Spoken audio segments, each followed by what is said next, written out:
एक बड़ी बिल्डिंग है, एक बड़ा पहाड़ है, आप इनको ऐसे याद भी कर सकते हैं, आप इनको बीच में से निकाल के शिकार कर सकते हो। जब आप एक तो कुछ आर्टिकल्स के लिए, कुछ ग्रुप्स के लिए ट्रिक्स है, लेकिन कुछ आर्टिकल्स को आप बीच में से निकाल के याद कर सकते हो, याद रख सकते हो। जब हम आर्टिकल 12 और 36 की बात करते हैं, ये बिगिनिंग है फंडामेंटल राइट्स की और डायरेक्टिव प्रिंसिपल्स की, और दोनों आर्टिकल्स में आती है definition of state. Definition of state में जो इंस्टीट्यूट्स, ऑर्गन्स एग्जिस्ट हो रहे हैं, चाहे वो नेशनल लेवल पे, सेंट्रल लेवल पे, नेशनल और सेंट्रल लेवल पे, या स्टेट लेवल पे, या लोकल लेवल पे, वो क्या आते हैं, वो सारे आते हैं डेफिनेशन ऑफ स्टेट में। और डेफिनेशन ऑफ स्टेट के लिए दो आर्टिकल्स हैं, आर्टिकल 12 फंडामेंटल राइट्स की बिगिनिंग, आर्टिकल 36 डायरेक्टिव प्रिंसिपल्स की बिगिनिंग। तो वहां से शुरू होते हैं डेफिनेशन ऑफ स्टेट के लिए दो आर्टिकल्स, आर्टिकल 12 एंड आर्टिकल 36। उसके बाद आर्टिकल 13 की बात है। आर्टिकल 13 में आप उस लेजिस्लेशन को इनवैलिड करार दे सकते हो, नल एंड वॉइड करार दे सकते हैं अगर कोई इंफ्रिंज कर रही है, टकरा रही है, वायलेट कर रही है फंडामेंटल राइट्स को। फंडामेंटल किस आर्टिकल के तहत आप उसको रोक सकते हो? Article 14 you people know it is कानून की नजर में सब लोग बराबर, चाहे वो अमीर हो या गरीब हो। वो किसके तहत आता है? Article 14 Sam resides in Poland, 6F 6 freedoms and you are having those very 6 freedoms under article 19 in the form of 19 A B C D E F। ये 6 फ्रीडम्स इसके तहत आते हैं। और जहां तक आर्टिकल 21 की बात है, 21 में हम कहते हैं right to life and personal liberty, ये वो आर्टिकल है जो इमरजेंसी के टाइम सस्पेंड नहीं होता है। और जहां तक आर्टिकल 22 की बात है, this very article is known as necessary evil. एक जराइम पेशा बंदा अरेस्ट हुआ है तो under detention you have to grant him the protections. आपने उसको क्या देनी है? एक तो उसने जुर्म किया, आपने उसको अरेस्ट किया, उसको सजा मिलेगी, लेकिन उस सजा के दौरान भी आपने उसके लिए जो है कुछ स्टेप्स लेने हैं, इनिशिएटिव्स लेने हैं ताकि उसकी जो प्रोटेक्शन है उसको यकीनी बना सके आप। So protections for a detained person, for an arrested person under Article 22, and that's why this very article is known as a necessary evil article. Then Article 25 to 28. These are those very 4 articles that are highlighting, upholding, promoting the secular fabric of the country. So secular fabric of the country इस category में आते हैं 25 से लेकर 28 तक। Then there is Article 32. If you are facing injustice, you can knock the door of the court and court will grant you writs, 5 writs. That is why this very article is known as Heart and Soul of Indian Constitution, and the person who called this Ambedkar. Then there is Article 76 and 165. Article 76 को ये कहा जाता है first law officer of the country. Article 76 first law officer of the country. Article 165 first law officer of the state. जब हम article 76 की बात करते हैं तो वहां पर अटॉर्नी जनरल आता है। कौन आता है? अटॉर्नी जनरल वहां पे आता है।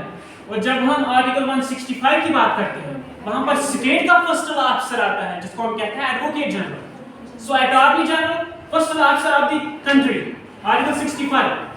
Advocate general 165 first law officer of the state. So ये दोनों first law officers of the centre and state respectively under article 76 and 165। Article 33 fundamental rights के वो 3 आर्टिकल्स हैं जिनको हम छोड़ देंगे। आर्टिकल 33 वहां पर आता है suspension of fundamental rights for the armed forces. Article 33 suspension of fundamental rights for the armed forces. And 34 में when martial law will be in place, fundamental rights जो है वो सस्पेंड हो जाते हैं।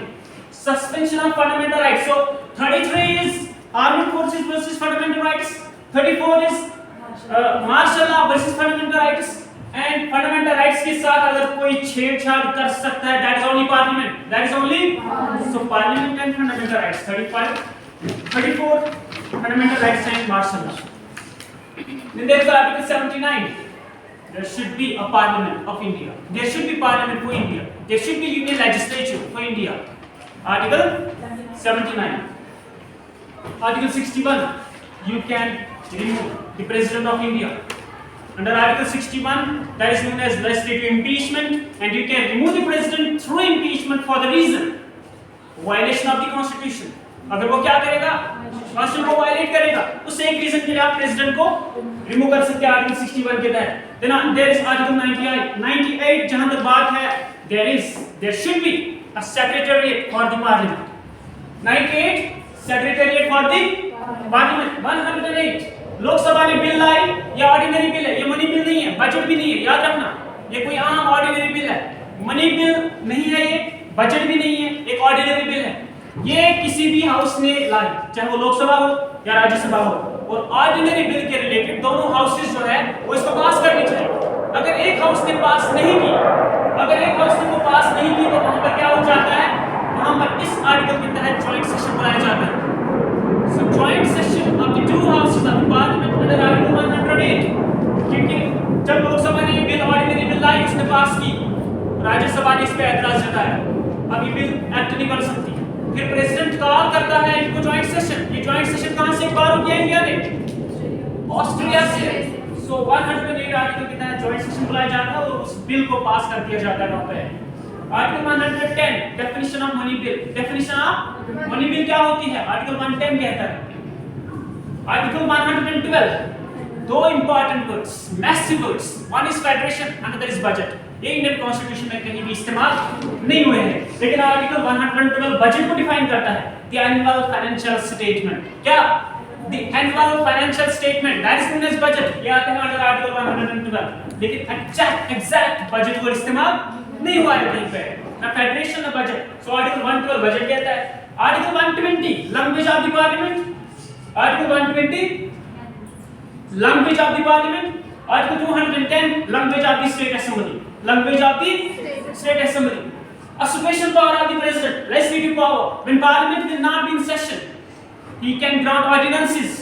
So ordinance making power of president जो है वो आर्टिकल 123 में है।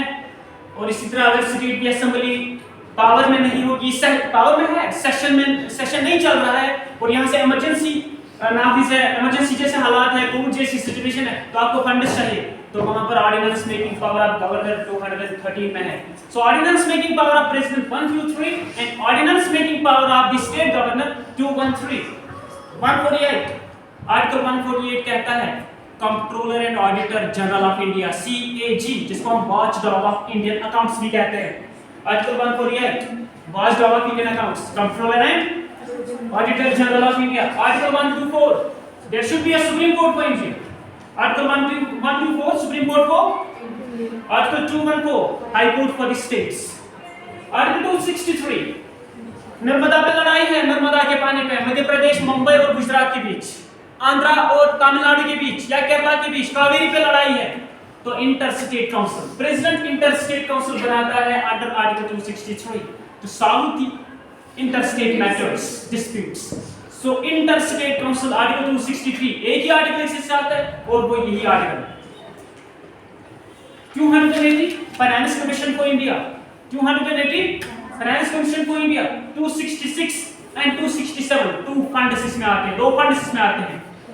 Consolidated fund 266, contingency fund 267। Contingency fund is also known as emergency fund, it is also known as. और कंटिंजेंसी फंड के रिलेटेड ये जो इमरजेंसी फंड है, प्रेसिडेंट को पावर है। जब हम कंसोलिडेटेड फंड की बात करते हैं जो 266 में है, सिर्फ और सिर्फ पार्लियामेंट को पावर है। कंसोलिडेटेड से आप पैसे निकाल सकते हो पार्लियामेंट की परमिशन से, कंटिंजेंसी से आप पैसे निकाल सकते हो प्रेसिडेंट की परमिशन से। सो कंसोलिडेटेड आता है 66 में, 267 में आता है contingency. Then there are 324 elections, election commission, elections related जो आर्टिकल्स है 324 में आते हैं, part 15 of the Indian constitution. Article 352, 356, 360 ये इमरजेंसीज के रिलेटेड है। National emergency, constitutional emergency, financial emergency. Article 368 ये कॉन्स्टिट्यूशन में अगर आपने मॉडिफिकेशन यानी अमेंडमेंट करनी है वो आर्टिकल है 368। अब कॉन्स्टिट्यूशन में मिसलेनियस आर्टिकल्स एक ही जगह है, miscellaneous something special, that is article 361 to 367। Miscellaneous articles इनको कहा जाता है। उसके अलावा दो और आर्टिकल्स इंपॉर्टेंट हैं, one is 249, another is 312। 249 special power Rajya Sabha, 312 special power Rajya Sabha.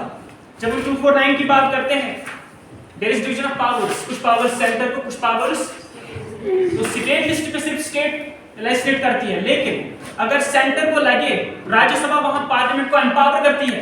क्या किसी स्टेट आइटम पे लेजिस्लेशन बना सकते हैं, लॉ बना सकते हैं अगर वो नेशनल इंटरेस्ट में हो। और वो आर्टिकल आता है 249, ये स्पेशल पावर राज्यसभा का, और ऑल इंडिया सर्विसेज के रिलेटेड जो स्पेशल पावर राज्यसभा का है वो अंडर आर्टिकल 312 है। ये वो इंपॉर्टेंट आर्टिकल्स हैं जो मोस्ट एग्जाम में पूछे जाते हैं, आप चाहे तो इनकी फॉर्म ले सकते हैं।